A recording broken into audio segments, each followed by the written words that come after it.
Good afternoon, Luhi. My name is Susan Hayes and I work for the Lutheran Community Foundation, and I have the pleasure of being the person who gets to give the grants away at the Lutheran Community Foundation. I'm sorry I couldn't join you when you were going through the Nurturing Future Philanthropists program, but I'm happy to be able to greet you via the wonder of YouTube. The mission of the Lutheran Community Foundation is to serve donors, spread joy, and change lives.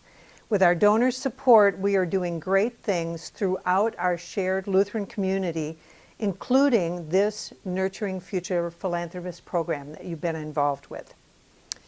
Giving away money is very easy to do. Giving away money well is harder.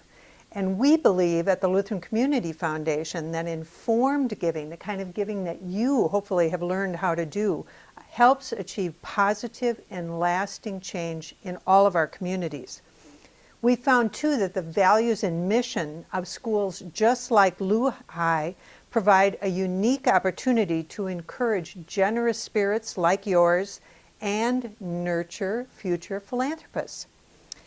Mr. Fisher has kept me apprised of the work that you're doing. He sent me several emails asking to clarify some of the things you were working on, and I have to tell you, I'm very impressed at the work that you were doing. I think you've done excellent work, perhaps more probing questions than any Nurturing Future Philanthropists class that I've had. So I am sorry that I was not there to work with you. As I mentioned before, giving away money is easy. Giving it away well is more difficult. And I'd like to share with you a story about a man named Warren Buffett. I assume most of you have heard his name before. He's one of the wealthiest person in the world. He's the head of a company called Berkshire Hathaway. And when it came time for him to be giving away millions and millions of dollars philanthropically, he said, I don't know how to do this. And he gave the money to another very wealthy man named Bill Gates because he had a foundation. He was a philanthropist, as you have all hopefully become. What I was hoping would happen during this unit that Mr. Fisher took you through was, first of all, we wanted to reinforce faith-based traditions of giving and serving. We also wanted you to be educated on the power of philanthropy by sharing your time, your talent, and your treasure.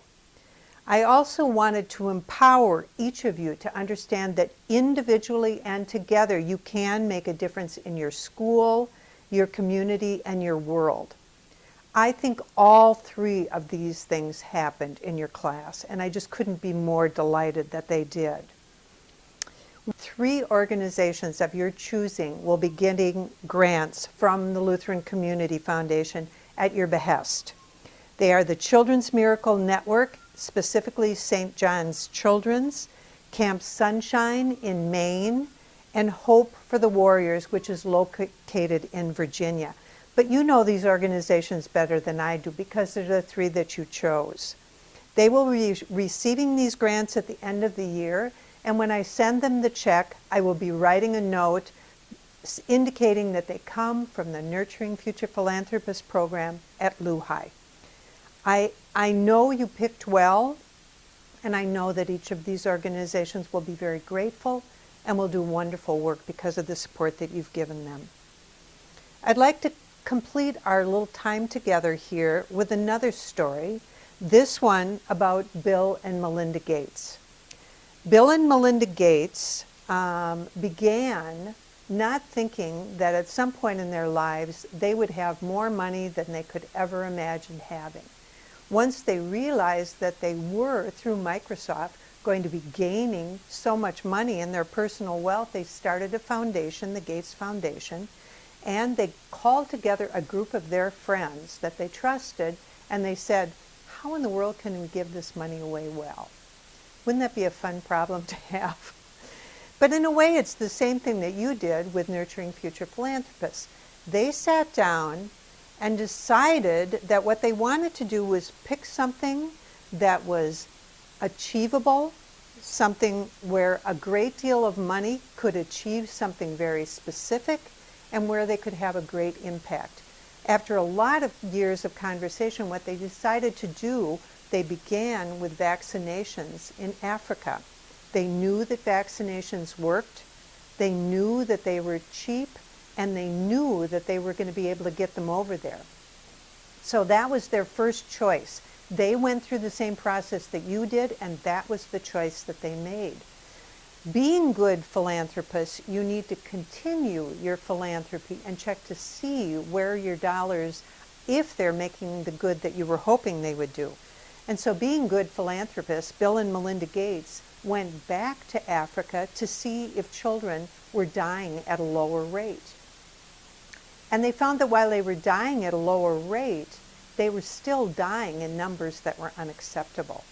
And so they started to look around some more, and what they discovered was that while the vaccine was making kids live longer and be healthier, the wells weren't very good, so they were dying of waterborne illness. So their next grants went to water issues. I tell you this story because I want you to think about what your next steps will be as future philanthropists. You may not have the dollars that Bill and Melinda Gates do, but well thought out dollars given to a good organization can have a tremendous impact. So I encourage you, by the end of the year, why don't you sit down and see what these organizations that you have chosen have accomplished over the last year, and be thinking about what you as a future philanthropist might be choosing in the future. I want to thank each and every one of you for being thoughtful philanthropists, and I hope that you continue this good work that you've become. Thank you very much.